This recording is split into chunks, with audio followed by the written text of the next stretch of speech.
I need the rookies and the Vipers to report to field 6. And there it is. Straightaway center. Gone. That is. Nord, when he needed it, got it. And it's 5-2. And Nord is trying to pump up his team. Anytime you have a national championship, you want everybody playing at their best as much as possible. And Hey, everybody. Welcome to the West Coast Football Report. DP here. Tonight is going to be all Survivor. I am still running on adrenaline. Joe had a Survivor watch show. That's probably guess what you call it. Him and Sierra were there, and I got to meet them and get a picture and talk to them for a while. But just some details of it. Both of them were really nice. They were just great. I think when I hang around with him next, I'm going to see if he wants to play on our team. But, yeah, Sierra will have to play also, though.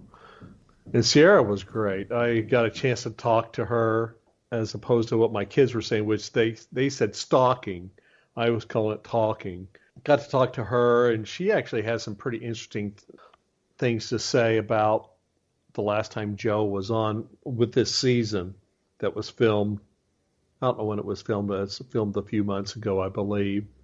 And she talked about with him leaving, he was gone for 40 days, and she just didn't hear anything from him at all, which I thought was interesting. I thought maybe some of the guys, I asked her, the guys that get voted off early, do they come back early? And she said no. She said they all come back at the same time just to keep everybody from trying to figure out who won.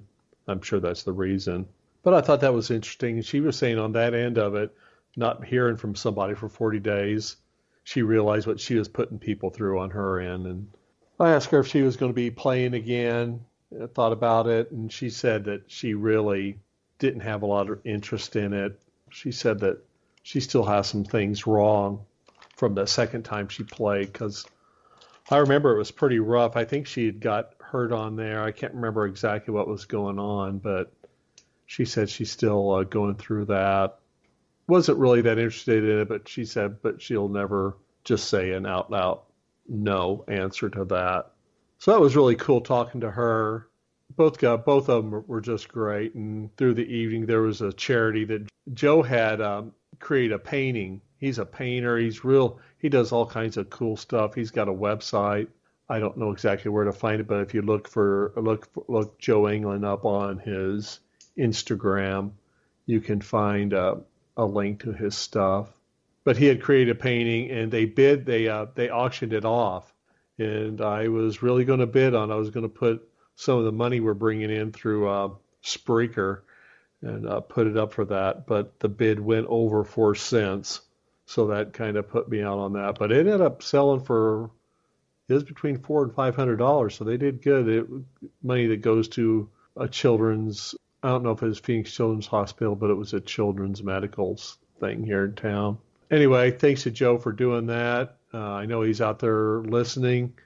And thanks, Joe. Thanks, Sierra. It was a great evening. And now I have a even bigger brush with fame to tell on the Sports Limelight Show. And speaking of the Sports Limelight Show, let's bring in Bill. Hey, Bill. How are you?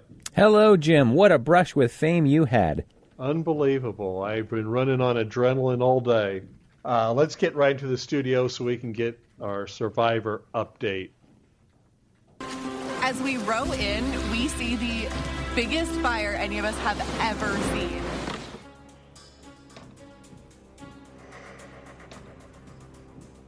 Guess what? I'm not just going to stand still and take the punch. I was a softball player. And I still play softball. I'm on a women's softball team, so trust me, I can throw some low balls. To lose to someone who's 28 years old, who's 6 years older than me, it's like, how embarrassing is that?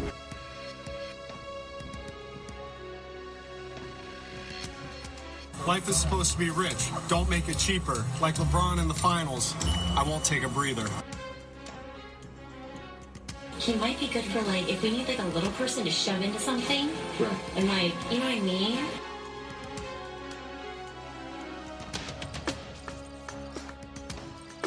it wasn't really like a fair fight because, like, in undergrad, like, I wrote slider puzzle solving algorithms, so it's not really I've been playing center field for 25 years. I can hit a catcher in the forehead. I feel like I have all these like weapons in my belt. I did used to toss the rock a little back in my prime. Which means what? I used to play baseball back in college, and I pitched. I think I found my craft. Great episode this week. I watched it there live with Joe and Sierra, of course, as my buddies, and we had trouble hearing a lot of it, but they had the words under the closed captioning underneath it, so we were able to follow it. But we started off, Keith. I wonder how long it took him to decide whether to stay or not. Dang, I think it took a while. Dang, I bet it did. So eventually he gets there, and speaking of the time factor, how long do you figure Keith was there on Edge of 17, Extinction Island? Yes. How long before he was ready to vote Reem off? Even that island. Maybe immediately when she assumed the mother role again. Oh my gosh. Remember when she was saying, why was I acting like that? When she was by herself, she had all these heart-rendering moments of being straightened out by this vote. And as soon as somebody shows up, bang, right back to it. That's right. I was ready for her to say, go ahead and strip down. Let's get those clothes clean.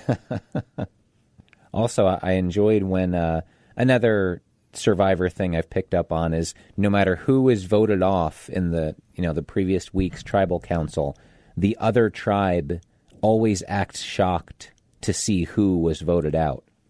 Jeff will say, now take your first look at the Kama tribe without Keith. And then everyone goes, oh, Keith? The guy who couldn't do anything and was the odds-on favorite to be voted off? We're shocked. Unbelievable. He couldn't swim and he got voted off? Right. So let's get to our first audio clip. The surprise steps. That Reem couldn't believe there were steps. But then I see the steps. We're at the steps. Are we? Without a doubt. I'm tired. Of course, she ends it with a complaint, too. She's tired. Expect nothing less. Have you ever seen anything more clear as being the steps that were to be chosen? Anything more obvious ever? Like this beautiful landscape of green and rock, and she's going, are those the steps? These clearly man-made crafted steps built onto a mountain? Oh, I don't know. Are they? It was about 40 or 50 steps, and I think she referred to it as Mount Everest at one point. Yes. Yeah, later she's mad because they have to go up there and there wasn't enough food. That's it? I think it was Keith that was mad that there wasn't a lot. I was thinking, do you know you're on a show called Survivor and you're kind of supposed to fend for yourself a little bit? I expected a 50-pound bag of rice up here. But then the horror of horrors, we get back and then that first challenge, Wendy's ankle goes out. She wasn't quite as dramatic as B was the prior season. No, that is true. Of course, Wendy's really not the athlete that she was either. She didn't. What was she going to say? I hurt my ankle, now I can't type? I actually have to make a really sad announcement. I sprained my MCL yesterday, and I'm an athlete. And I noticed later she had her ankle taped up. I wonder when that happened. Did they make that out of bamboo shoots or something? Yeah, they're stranded on an island. How'd they get those resources? Wendy won that challenge, and they got a chicken. Yep, come grab your chickens. That's right. Unbelievable. And so, of course, this starts the fights of the century, right? That's right. Yeah, let's see what War Dog has to say about the chicken. Yeah, is he going to wake us up in the morning? No, he's going to be good. It's going to be hard to catch that, but David was telling him, is that chicken going to wake us up in the morning? Worried about it crowing at daylight. He says, nope, that chicken will be dead. I think it's just better if you're a tribe, just don't even get the chickens. It's like every episode, there's fights over this chicken and whether to kill it, let it live. I personally I would never be able to kill a chicken or do anything like that, but oddly my wife would because she grew up on a farm. Oh, yeah. So the chicken is more a curse than a blessing in most cases. This has happened before on Survivor. I'm curious about that, about how the people that got chickens, how they did. Winners of chickens are 1-4 all time in their next challenge. I will have to do some research and figure that out. I'll get on survivorreference.com and sort those stats. As we get going along, I think it's Victoria's talking to somebody. She's talking about Joe, and Joe sidles on up. I think Joe and Aubrey kind of play as a pair. They do. What do we do? You and Aubrey are a pair. I mean,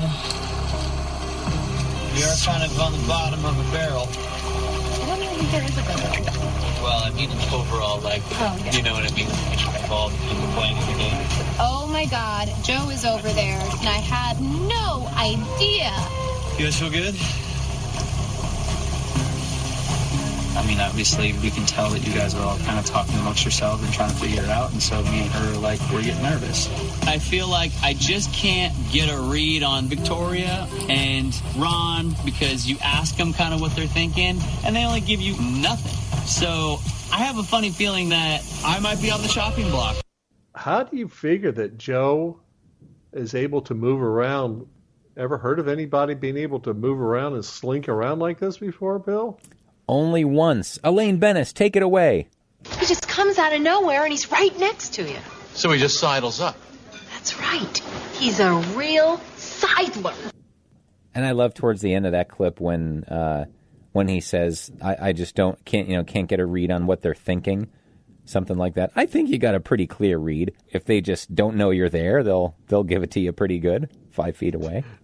Yeah, he got a good read that time, didn't he? Did he have anything in particular to say about that when you were hanging out with him watching that show, or did he kind of let the crowd react and just sat silently? He would not talk about it at all. Oh. He said he's under the CBS contract. He can't really discuss anything, and I tried to get a little bit of audio, but he said he couldn't do anything. Aubrey, she posed an interesting scenario. I've done nearly everything in Survivor except win and get a hidden immunity idol. Well, I could think of another thing. Oh, she cried like an idiot. Oh, she did that too later, didn't she? Yep, check that one off. They've been talking about checklists on Survivor this whole episode, this whole season, I mean. I don't know what they're actually thinking about doing, why there's a checklist now. You know, her statement reminded me of Shaquille O'Neal when he was still in Orlando, saying, I've won on every level except college and the pros. Now, Aubrey can say the same. She sure can. It also reminded me, if I may, of former Tampa Bay Buccaneers coach John McKay when he said this. You can't stop a pass or a run. Otherwise, we're in great shape. War Dog, he wasn't met with very much applause last night whenever he was on. People seem to not like him. I love his mixed metaphor in this audio. She's just so stubborn to the point that she says she's going to be a vegetarian. Well, I'll tell you what, Wendy. Mark my words. If you're a vegetarian, I will be your friend outside the game. But the minute I find out you have one piece of meat in your belly, just don't talk to me again. She's lost her rocker. She's lost her rocker. She's neither lost her mind nor off her rocker. No, she's lost her rocker.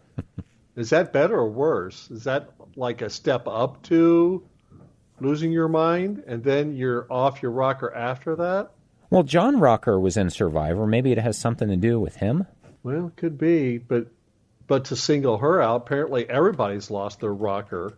That's when they vote him out. And we get to another challenge. This is the immunity challenge. And we found out they're doing a puzzle. Let's see what David's reaction to this puzzle is. Puzzles are hard. Puzzles are hard. They didn't put easy puzzles? Puzzles are hard is also hard to say. Yeah, puzzles are hard. But that reminded me of a movie. Pills are good! Pills are good! Pills are good. Puzzles are hard. Puzzles are hard. And David, the last time he was on, he was very impressive. This time, not so much. He decided he wants to get rid of Wentworth. Losing the immunity challenge was incredibly devastating, but I've always been wanting to target Wentworth. And I think people are going to be really focused on Wendy. So I have a real opportunity to take out Wentworth. I trust my survivor instincts. It's my survivor spidey sense, and it's telling me right now, target Wentworth. I don't know why spidey sense wouldn't have said target Wendy. Well, it whispers, so sometimes you hear only part of the word. When? Yeah, and then he just ran with that. Well, if the spidey sense wasn't mentioned in Wendy, maybe Wendy with the flint should have done that. Where's the flint? Flint's on the... What? Yeah, I didn't see it there. Don't do it to me, y'all. Don't do it to me. Don't we have a flint spot? Yeah, I'm supposed to go there.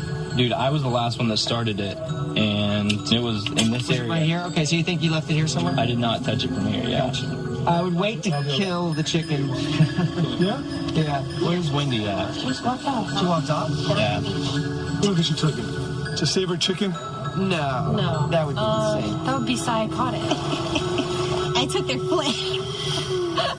She flitted off with the flint. Unbelievable. And then David goes and has a talk with her. I don't have the clip of it, but David is showing that he's not a cop because he comes back. Nope, she didn't take it. Good spidey sense there, David. Yeah, that spidey sense, not so good. So let's see what Rick wants to do here. I've been waiting all game to make a big move. Are we not in week 3? All game. Been waiting all game. Rick, you haven't been waiting that long. I guess it's day 9, and he's wanting to make a big move. He wants to make a big move for the benefit of his game, and we'll see who he wants to go to the end with. Did I leave out any cliches there?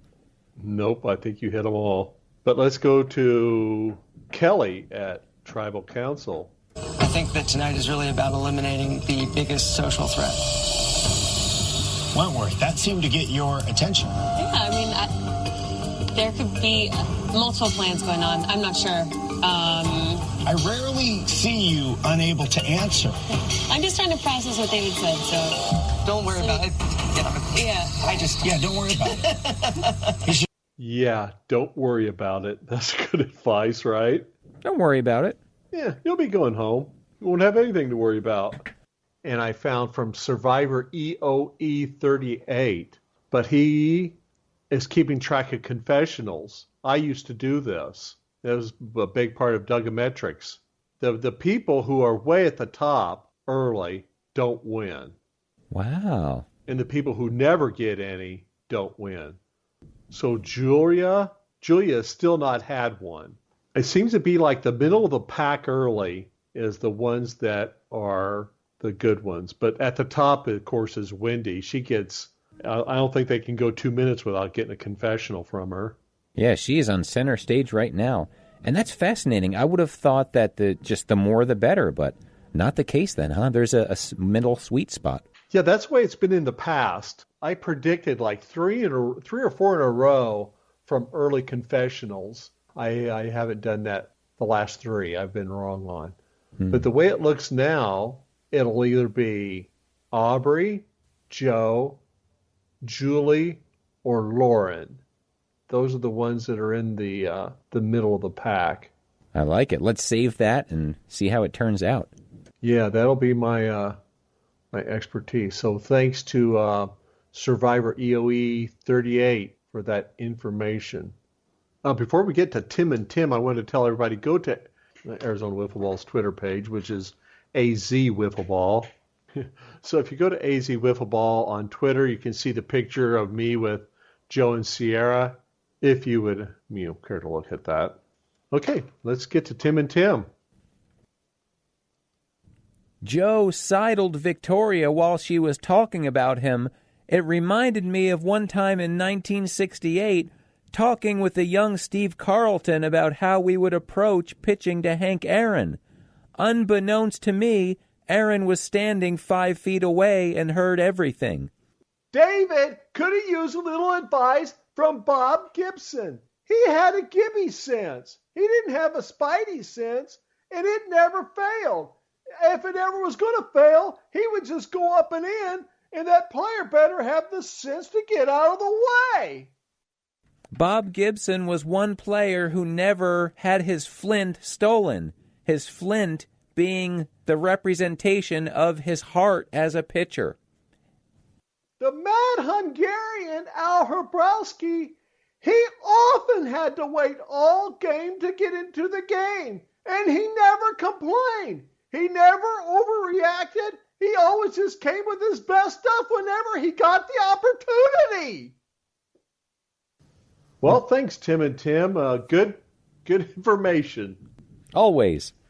So, next week, did you happen to watch what's coming up next week, Bill? Did you not watch that part? No, I avoid the next week previews. Come on, I haven't seen it yet. It doesn't have anything to do with the plot. Still, I like to go in fresh. Before we go, I want to give out a shout out to Wiffle Now. Subscribe to them. They have several podcasts that are playing, and I heard a great one today where they talked about the Fast Plastic tournament from last October. The other one I want to talk about, On the Island. If you're interested in hearing a really good podcast on Survivor, On the Island is a good one to get. The next few clips are going to be our live coverage from the live viewing show with Joe and Sierra. Coolest part was when they won that challenge at the end, the roar of the crowd. So, Bill, where can we find you at? SoundCloud.com/SportsLimelight and on Twitter @SportsLimelight. Good night now.